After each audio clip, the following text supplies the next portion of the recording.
pessoal, tudo bem? Dando sequência ao que nós falamos na última aula sobre responder as perguntas, responder as questões e sanar dúvidas, nós vamos continuar com a dúvida do Lucas do Paraná. A pergunta dele está relacionada à pergunta anterior que nós trabalhamos sobre limpeza de corpo de borboleta, enfim. Ele pergunta aqui, ele fala, já vi mecânicos contra e a favor da prática, mas nunca foram conclusivos no porquê. Deve-se limpar bicos injetores ou não? Muito legal essa pergunta, vamos lá. O que acontece? Os bicos injetores, se nós considerarmos os valores de tabelas, especificações de fábrica do fabricante do veículo, especificações do fabricante do sistema de injeção, do fabricante do bico injetor, se nós levarmos isso ao pé da letra, o bico injetor não deve ser limpado, não deve ser feito esse procedimento. Por quê? Porque o bico ele tem a pressão correta de combustível para poder pulverizar o combustível da maneira correta, ele tem uma determinada pressão, ele tem uma determinada vazão, ele tem muitas características que podem ser comprometidas com o funcionamento, com o combustível, a qualidade do combustível, a influência da pressão da bomba de combustível do carro. Ou seja, tem muitas variáveis, tá? O bico injetor ele pode deixar de funcionar por qualquer um desses motivos, inclusive componentes do próprio bico, tá? O que acontece? Normalmente na manutenção, no dia a dia, na oficina, o que nós fazemos?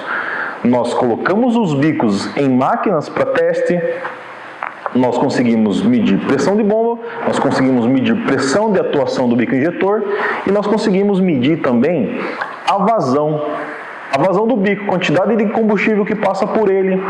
Nós conseguimos testar a estanqueidade, se ele está vedando no momento que tem pressão de combustível na linha. A gente consegue testar se o bico está segurando essa pressão e não está gotejando combustível também.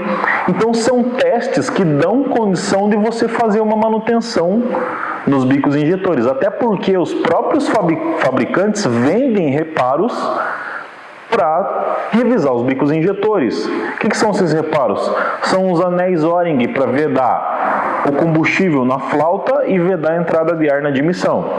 São as peneirinhas que vão na parte superior do bico injetor. Para quê? Para que se eventualmente vir alguma impureza do tanque, da linha de combustível, essa peneirinha acabe segurando esse corpo estranho e o bico injetor ele tende a funcionar normalmente. Então assim, algumas pessoas são contra a limpeza de bico injetor, tá? Mas a gente deve considerar essas duas hipóteses. Lógico que o bico ele tem uma determinada voltagem, ele tem uma determinada resistência e se isso estiver alterado, sim, é necessário se fazer a troca dele. Por quê? Porque ele vai ficar em desconformidade com o funcionamento dos outros bicos. Num motor 4 cilindros, por exemplo, se ele tiver um problema de resistência elétrica em um dos bicos, ele vai comprometer o funcionamento. Por mais que ele esteja pulsando, ele vai pulsar de uma maneira diferente, numa frequência diferente dos outros. Isso vai deixar com que o motor ele não fique redondinho o funcionamento, ele fique quadrado, ele fique afogando, ele fique com uma marcha lenta irregular, ele pode vir até falhar, inclusive.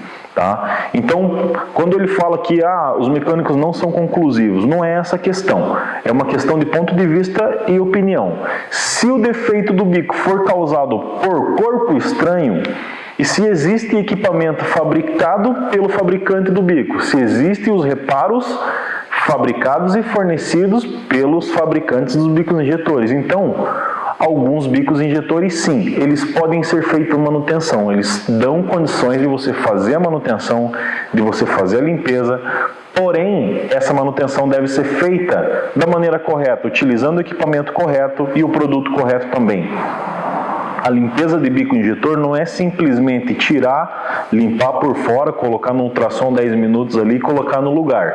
Não, isso não pode ser feito, tá? O que tem que ser feito? Tira o bico fora, tapa Tapa as duas extremidades, lava bem ele, tá? Coloca um produtinho, tira toda a sujeira externa dele. Por quê? Porque a sujeira externa, numa cuba de ultrassom do bico, pode contaminar, pode entrar para dentro do bico essa sujeira. Então, muito bem limpo externamente para que você faça o procedimento da limpeza correta. O ultrassom, que é a parte de desfragmentação dos resíduos, inclusive de combustível, ele é feito dentro de uma cuba com água e um determinado produto neutro, um sabão neutro específico para bico.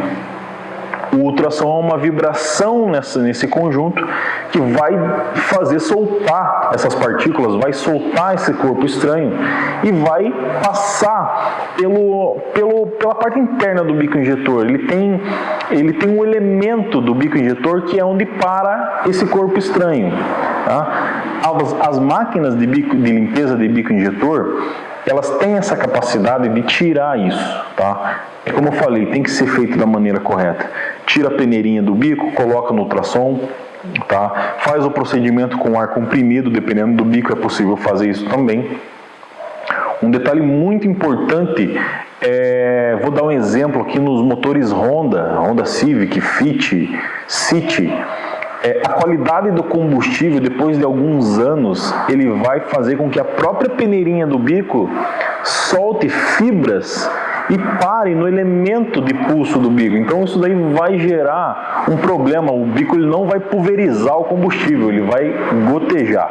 Então a maneira correta o que é?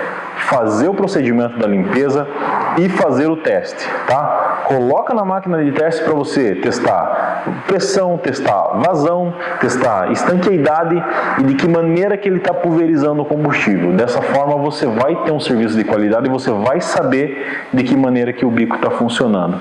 Então essa é a maneira exata de você saber se o bico dá condição de fazer a limpeza, de fazer a manutenção ou não.